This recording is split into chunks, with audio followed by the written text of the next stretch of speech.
ជំរាបសួរបងប្អូនទាំងអស់គ្នាថ្ងៃនេះខ្ញុំមកឆាបាយឲ្យម៉ាក់ខ្ញុំញ៉ាំ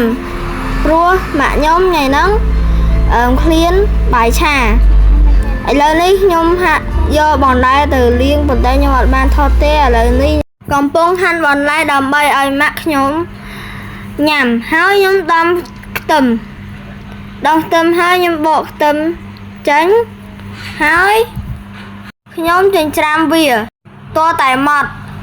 ហើយយកទៅដាក់ចានហើយបន្លែរបស់យើងមានដូចជាការ៉ុតត្រៃគួរហើយនិងស្លឹកខ្ទឹមឥឡូវនេះខ្ញុំយកខ្ទឹមបំពងដើម្បីឲ្យវារាងឡើងក្រហមដើម្បីឲ្យយើងយកទៅដាក់ម្លែកហើយនៅសល់បន្តិចយើងយកសាច់យកទៅឆាហើយយើងដាក់គ្រឿងឥឡូវនេះយើងកូរឲ្យវារាងចិនហើយយើងដាក់ប្រេងខ្យងទៅហើយយើងចូលហើយយើងដាក់ប៊ីចេងយើងដាក់អំបិលស្ករប៊ីចេងហើយយើងកូរវាសព្វដើម្បីឲ្យយើងយកទុកម្លែកហើយយើងយកបន្ទាយកមកចៀនរៀងយើងយកមកចៀនហើយយើងឆាវ៉កហើយយើងយកការ៉ុតយកមកដាក់បន្តិចមកហើយដៃគួរ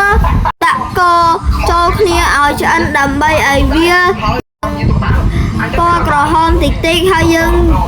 យករ៉ូឌីយកមកច្រូតពីលើតិចមកហើយយើងដាក់ប្រេងខ្យងបន្តិចហើយយើងដាក់អំបិលស្ករប៊ីចេងរួចហើយយើងយកបាយយើងទៅដាក់វិញហើយយើងឆាវាឲ្យចូលជាតិឆាកូរវឹករហូតទៅឥឡូវបាយយើងជិតឆ្អិនហើយចាំមើលទាំងអស់គ្នា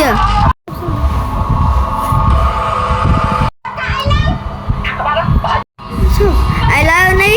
យើងឆ្អិនតិចហើយបាយយើងចិត្តបានភ្លក់ហើយឥឡូវនេះខ្ញុំចាប់ផ្ដើមភ្លក់ហើយឥឡូវនេះមានអារម្មណ៍ថាឆ្ងាញ់ណាស់ចឹងហើយយើងដាក់គ្រឿងទាំងអស់នេះចូលទៅដូចជាសាច់គោដែលយើងកំពុងតែចៀន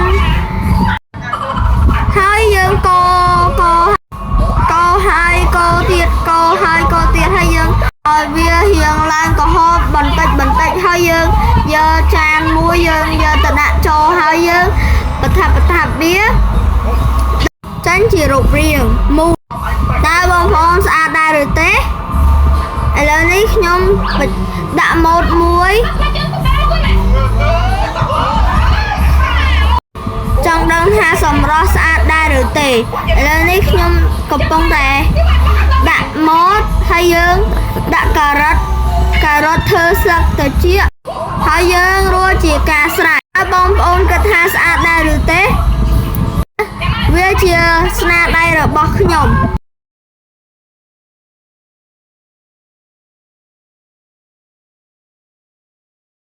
ឥឡូវនេះខ្ញុំកំពុងតែរៀបយកទៅឲ្យយាយខ្ញុំភ្លក់ខ្ញុំកំពុងដើរទៅហើយចង់ដឹងថាគាត់ហូបទៅឆ្ងាញ់ដែរឬទេឥឡូវនេះយាយខ្ញុំក៏ចាប់ផ្ដើមមើលហើយគាត់សួរថាឆ្ងាញ់សួរថាយកឲ្យធ្វើអីឥឡូវនេះខ្ញុំឲ្យយាយខ្ញុំភ្លក់គាត់ថាឆ្ងាញ់ណាស់